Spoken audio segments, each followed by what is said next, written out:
Good evening all. Question number 14 करते हैं, chapter number 6 की एक्सरसाइज का। तो इसमें लिखा हुआ है कि friction coefficient between a road and the tyre of a vehicle is 4/3। तो म्यू की वैल्यू अपने को 4/3 दी है। Find the maximum incline the road में have so that once hard brakes are applied the wheel start skidding the vehicle going down at a speed of 36 km/h is stop with in 5 metre. यार ये जो 36 km/h है ना, उसको अगर आप metre पर सेकेंड में कन्वर्ट करना चाहते हो तो क्या करोगे, 5/18 कर देना, है ना। तो 18 से 36 2 हो गया, और ये 5 इंटू 10 क्या 5 इंटू 2 क्या हो जाएगा, 10 हो जाएगा। तो मीटर पर सेकेंड में इसकी वैल्यू 36 km/h की वैल्यू कितनी हो गई, 10 हो गई। ठीक है, क्वेश्चन समझा रहा हूँ, अभी रुको। क्वेश्चन में ये लिखा हुआ है कि जो ड्राइवर है कार का, सपोज करो गाड़ी डाउन द इंक्लाइन जा रही है ना, और ड्राइवर कार को रोकने के लिए क्या किया, ऑल ऑफ सडन ब्रेक को जोर से दबा दिया। तो क्या होएगा कि जो गाड़ी के चक्के हैं वो घूमने अचानक से बिल्कुल बंद हो जाएंगे, और गाड़ी क्या करेगी, स्किडिंग करना स्टार्ट कर देगी। चक्के तो लॉक हो गए, घूमना बंद हो गए, तो क्या होएगा, रगड़ खाते हुए गाड़ी नीचे जाएगी। ठीक है, तो स्किडिंग होएगी, है ना भाई। अब सोचो स्किडिंग होएगी अगर, तो फ्रिक्शन कैसा लगेगा, काइनेटिक लगेगा, है ना भाई। काइनेटिक लगेगा फ्रिक्शन। तो कहाँ पर लगेगा फ्रिक्शन, देखो भाई, अप द इंक्लाइन लगेगा, है ना भाई, क्योंकि अपन ब्रेक लगाए हैं, गाड़ी नीचे जा रही है, तो फ्रिक्शन कहाँ लगेगा, वेलोसिटी के अपोजिट, रिलेटिव मोशन के अपोजिट, तो फ्रिक्शन लगेगा ऊपर। अब फ्रिक्शन की वैल्यू क्या होगी, सिंपली म्यू इंटू एन हो जाएगा ये। क्यों, क्योंकि काइनेटिक फ्रिक्शन है। ठीक है, अब mg की बात करूँ मैं अगर, तो mg के दो कंपोनेंट होंगे, एक तो ये होगा, उसकी वैल्यू कितनी है भाई, mg cos थीटा, और दूसरी ये वाली, है ना, इसकी वैल्यू कितनी है, mg sin थीटा। ठीक है, नॉर्मल रिएक्शन लगेगा इस डायरेक्शन में, और ये normal reaction mg cos theta के बराबर हो जाएगा, क्योंकि इंक्लाइन के परपेंडिकुलर डायरेक्शन में कोई एक्सेलरेशन या मोशन नहीं है ना। तो नेट फोर्स 0 होना चाहिए, तो n बराबर mg cos थीटा हो गया। ठीक है, अब भाई लिखा हुआ ये है कि गाड़ी में जब वो ब्रेक लगाया, तो कंडीशन ये क्वेश्चन में दी हुई है कि गाड़ी 5 मीटर के अंदर अंदर रुक जानी चाहिए। अब सोचो गाड़ी, अब देखो भाई, अब एक्सेलरेशन की डायरेक्शन क्या है, पीछे होगी ऑब्वियसली, है ना भाई। एक्सेलरेशन पीछे अगर होगा तभी तो वेलोसिटी को अपोज करेगा ना, वेलोसिटी तो आगे की डायरेक्शन में।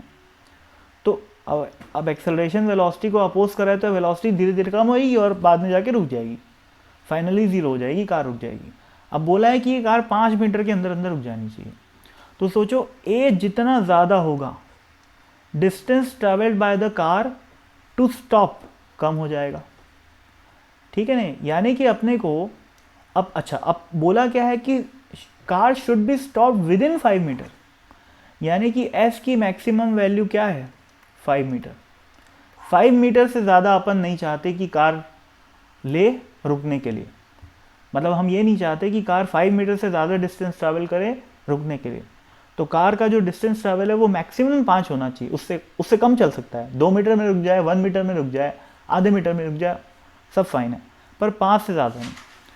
तो अब समझना, v² = u² + 2a²। देखो भाई, कार को फाइनली रुकना है, तो v 0 हो गया, u² कितना हो गया, 100 का स्क्वायर 10 का स्क्वायर 100 हो गया, plus 2 into a into S की मैक्सिमम वैल्यू अगर मैं लिखूंगा तो a की क्या आएगी, मिनिमम वैल्यू आएगी, है ना भाई। सोचो अगर s को मैक्सिमाइज करना है, इसका उल्टा रिलेशन भी तो ट्रू है ना, a जितना कम होएगा s उतना ज़्यादा होएगा, है ना। तो s की मैक्सिमम वैल्यू के करस्पॉन्डिंग a की मिनिमम वैल्यू आएगी। तो अच्छा, s मैक्स कितना दिया है अपने को, 5 दिया हुआ है ना। तो a की वैल्यू देखो, ये 2 इंटू 5 कितना हो गया, 10 हो गया, 100/10 -10।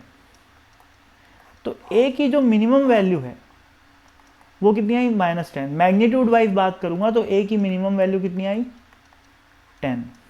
ठीक है ना, मैग्नीट्यूड वाइज बात कर रहा हूं मैं। यहाँ पर ये जो नेगेटिव साइन है वो क्या शो कर रहा है कि acceleration is opposite to velocity, opposite to the initial velocity, है ना भाई, क्योंकि वेलोसिटी के इस डायरेक्शन को मैं पॉजिटिव माना हूँ, है ना, और एक्सेलरेशन इधर आया है, एस के इस डायरेक्शन को मैं पॉजिटिव माना हूँ, तभी तो मैं एस को यहाँ पर +5 लिखा हूँ। तो तो मतलब मैं डाउन द इंक्लाइन को पॉजिटिव माना हूँ, तो up the incline obviously negative हो गया। तो ये जो माइनस साइन है बस वो ये शो कर रहा है कि भैया acceleration is up the incline, है ना। तो भाड़ में जाए माइनस साइन, ए की मिनिमम वैल्यू कितनी चाहिए, 10 चाहिए। यानी कि अगर एक्सेलरेशन 10 से कम हुआ तो गाड़ी को ज़्यादा डिस्टेंस लगेगा, 5 मीटर से ज़्यादा ट्रैवल करना पड़ेगा रुकने के लिए, ठीक है ना भाई। और ध्यान रखना ये एक्सेलरेशन क्या है, ये गाड़ी एक्सेलरेट नहीं कर रही है, एक्सेलरेट तो कर रही है पर उसकी स्पीड नहीं बढ़ रही है। तो लेमन टर्म्स में अपन जो बोलते हैं ना गाड़ी एक्सेलरेट कर रही है, वो नहीं, गाड़ी एक्सेलरेट तो कर रही है, उसकी स्पीड कम हो रही है। गाड़ी क्या कर रही है, डी एक्सेलरेट कर रही है। तो बेसिकली ये जो ए मिनिमम आया है 10, वो मैक्सिमम डी एक्सेलरेशन है, सॉरी मिनिमम डी एक्सेलरेशन है। यानी कि कम से कम 10 मीटर पर सेकेंड स्क्वायर से गाड़ी की स्पीड कम होनी चाहिए, तब जाके गाड़ी को 5 मीटर लगेगा रुकने के लिए। और अगर गाड़ी की डी एक्सेलरेशन की वैल्यू 10 से कम हो जाती है, अगर लेट से 5 हो जाती है या 9 हो जाती है, ऐसे केसेस में गाड़ी को 5 मीटर से ज़्यादा डिस्टेंस लगेगा रुकने के लिए, ठीक है, जो कि अपन नहीं चाहते। तो समझ में आ गया ना भैया कि मैक्सिमम मिनिमम डी एक्सेलरेशन अपने को कितना चाहिए, 10 चाहिए। अब ये सब कहानी को मिटाया जाए, है ना।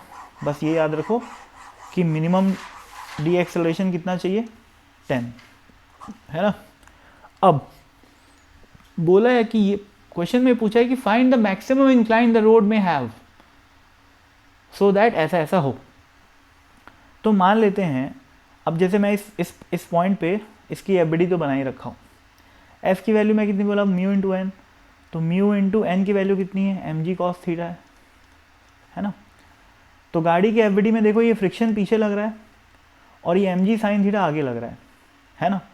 फ्रिक्शन गाड़ी को रोकेगा और एम जी साइन थीटा उसको आगे बढ़ाने की कोशिश करेगा।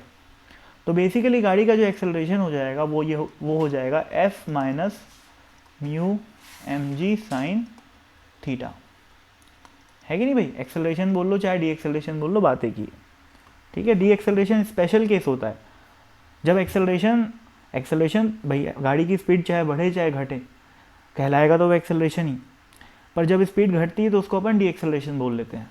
तो वो एक स्पेशल टर्म है जो कि सिर्फ तब यूज़ होता है जब स्पीड कम हो रही हो, ठीक। अब एफ की वैल्यू कितनी है भाई, mu into m g cos theta minus mu into m g sine theta. तो ए की वैल्यू आ गई mu into m g cos, sorry upon m करना भूल गया मैं, तो अपॉन एम आ जाएगा, है ना, फोर्स बाय मास, एम से एम कट गया। तो ए का जो एक्सप्रेशन आ रहा है वो आ रहा है म्यू जी, या जी को अपन बाहर निकाल लेते हैं, और आ रहा है mu cos theta minus sine theta, ठीक है। अब सोचो भाई, जितना मैं एंगल ऑफ इंक्लिनेशन बढ़ाते जाऊंगा उतना टायर का ग्रिप कमज़ोर होते जाता है। ये अपन क्वेश्चन फॉर शॉर्ट आंसर में देखे भी हैं, ठीक है ना। जितना इंक्लिनेशन को बढ़ा देते हैं उतना ग्रिप कम हो जाता है। ग्रिप कम होने का मतलब क्या होता है कि अपन ज़्यादा ब्रेक नहीं मार सकते या ज़्यादा एक्सेलरेट भी नहीं कर सकते, क्योंकि फ्रिक्शन की वैल्यू कम हो जाती है अगर ज़्यादा इंक्लाइन हो तो। समझ रहे हो भाई बात को, कैसे कम हो जाती है भाई फ्रिक्शन की वैल्यू। सोचो ये एक्सेलरेशन है अपना, है ना, फ्रिक्शन की वैल्यू कम नहीं होती, अवेलेबल मैक्सिमम फ्रिक्शन की वैल्यू कम होती है, क्योंकि नॉर्मल रिएक्शन घट जाता है, ठीक है ना, ये मेन कारण है। खैर अभी इस मैथमेटिकली अगर मैं इस चीज़ को समझना चाहूँ तो सोचो, अगर मैं थीटा को बढ़ाऊँगा तो कॉस थीटा कम होएगा और साइन थीटा बढ़ते जाएगा, तो ओवरऑल ये एक्सप्रेशन क्या होएगी, कम होएगी। तो थीटा को बढ़ाने पे एक्सेलरेशन क्या हो रहा है, कम हो रहा है। पर हमको क्या चाहिए कि एक्सेलरेशन की मिनिमम वैल्यू 10 चाहिए। तो एक्सेलरेशन की मिनिमम वैल्यू 10 के करस्पॉन्डिंग जो थीटा आएगा वो मैक्सिमम आएगा। यानी कि उससे ज़्यादा थीटा का अगर इंक्लिनेशन दे दिए तो एक्सेलरेशन 10 से कम हो जाएगा, जो कि फेवरेबल नहीं है, ठीक है ना। तो ये तो था। देखो यार, सॉल्व करना चाहोगे तो एक लाइन में कर दोगे सॉल्व, कोई बड़ी चीज़ नहीं है। पर इनइक्वालिटीज़ को समझना, इनइक्वालिटीज़ को बोलना बहुत मुश्किल होता है, समझना मुश्किल होता है, ठीक है ना। कौन बढ़ना घटना, इनइक्वालिटी, ये सब के साथ डील करना थोड़ा सा मुश्किल होता है। ये जो इस टाइप की जो मैं एक्सप्रेशन लिखता हूँ ना, ये इंपॉर्टेंट होती है। इससे अंडरस्टैंडिंग डेवलप होती है, ठीक है ना भाई। ये सॉल्व कर लो 1 मिनट में और आंसर आपका खट से थीटा आ जाएगा। पर समझना ये है कि क्यों थीटा 16, मतलब क्यों थीटा जो भी आंसर है उससे बड़ा नहीं हो सकता, है ना। अभी निकालते हैं आंसर, देखो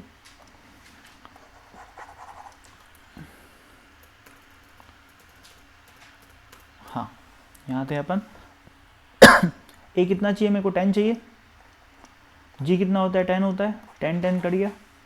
यहाँ पर बचा 1 is equal to mu cos theta minus sine theta.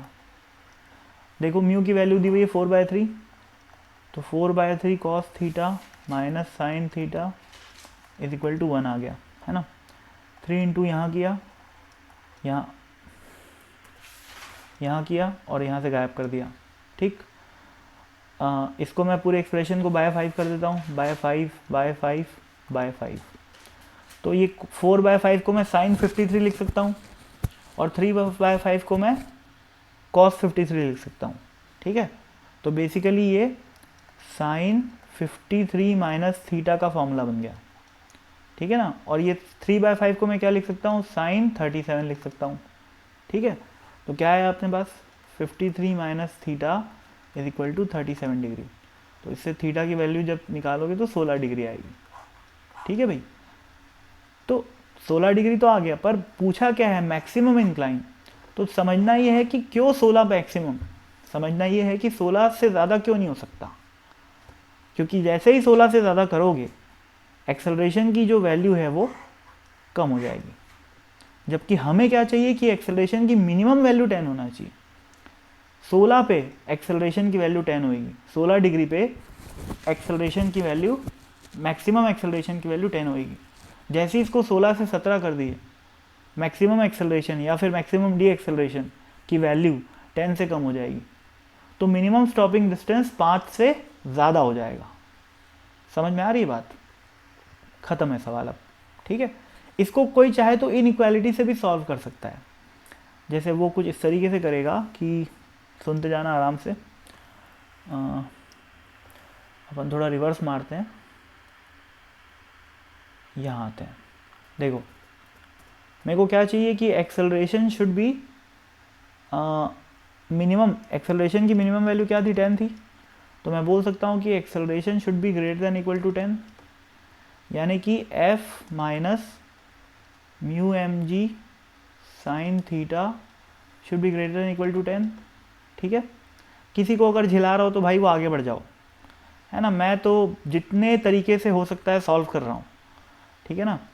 तो अगर कोई क्यूरियस बच्चा है तो वो देखे, और अगर झिला रहा हो तो कोई बात नहीं, आगे बढ़ जाओ, है ना। मतलब अगला वीडियो देखो, कोई खास बात नहीं, पर मेरा सजेशन है कि देखो, है ना, फ़ायदा मिलेगा उससे। तो f minus mu g sine theta is greater than equal to 10। तो f की वैल्यू कितनी है भाई, mu into m g cos theta, है ना। ये यार यहाँ पर म्यू नहीं आएगा, सॉरी, है ना, म्यू नहीं आएगा यहाँ पर। तो f माइनस f की वैल्यू कितनी होगी, mu into m g cos theta minus m g sine theta should be equal greater than equal to 10। अब ये जी और 10 कट गया, है ना। और सॉरी एक गलती हो गई, ए है ना, तो अपॉन एम करना भूल गया मैं, अपॉन एम करूँगा तो एम और एम कट जाएगा, ठीक है। तो क्या आया basically, mu g cos theta minus sine theta should be greater than equal to 1, ठीक है। तो इनइक्वालिटी से जब सॉल्व करोगे ना तो आपका जो फाइनल आंसर आएगा, अब इसको सॉल्व कर लेना, इनइक्वालिटी सॉल्व करना आपको आता होगा, ये जी कट जाएगा, सॉरी, है ना, जी कट जाएगा, म्यू की वैल्यू रखना। इनइक्वालिटी सॉल्व करोगे तो थीटा की वैल्यू आएगी लेस देन इक्वल टू 16। इसका मतलब क्या हुआ कि थीटा की मैक्सिमम वैल्यू 16 हो सकती है। तो आपको ये मैथमेटिकली ही समझ में आ गया कि थीटा जो है 16 से कम होना चाहिए। इसका मतलब मैक्सिमम इंक्लिनेशन कितना हो गया, 16 डिग्री, ठीक है। तो इनइक्वालिटी से सॉल्व करने से भी बढ़िया फीलिंग आती है, मेरे को तो आती है भाई, है ना। तो thank you so much for listening guys, keep hard working, है ना, and keep solving questions through different methods, ताकि आपकी कॉन्सेप्ट बहुत ही ज़्यादा स्ट्रांग हो जाए। और देखो यार, फिज़िक्स में बहुत ज़्यादा सवाल नहीं करने होते, कुछ सवाल करो पर बिल्कुल बाल की खाल निकाल दो उन सवालों की, है ना, और आपकी फिज़िक्स स्ट्रांग हो जाएगी। फिर चाहे एग्ज़ाम में चाहे वो नीट हो चाहे जेई हो, है तो फिज़िक्स ही, पूछता तो फिज़िक्स ही है ना भैया। तो अच्छे से सीख जाओगे एक बार तो फिर क्वेश्चन कैसा भी हो बनना ही बनना है ना। वो ऑब्जेक्टिव हो, सब्जेक्टिव हो, आसान हो, कठिन हो, सब बनेगा, है ना। बस आप अपना बेस स्ट्रॉन्ग कर लो। बेस तभी स्ट्रॉन्ग होएगा जब थ्योरी अच्छे से पढ़ोगे, और साथ ही साथ जितने क्वेश्चंस हैं इतनी अच्छी बुक्स में, एस सी वर्मा जैसी अच्छी बुकें जो हैं मार्केट में, the best book is S C Verma, उनके क्वेश्चन को पूरा ना बाल की खाल निकाल लो जैसे मैं निकाल रहा हूँ। उसके बाद कुछ नहीं चाहिए, है ना। उसके बाद कोई सी भी एग्ज़ाम हो फोड़ के रख दोगे, ठीक है। तो चलो ठीक है फिर, बाय।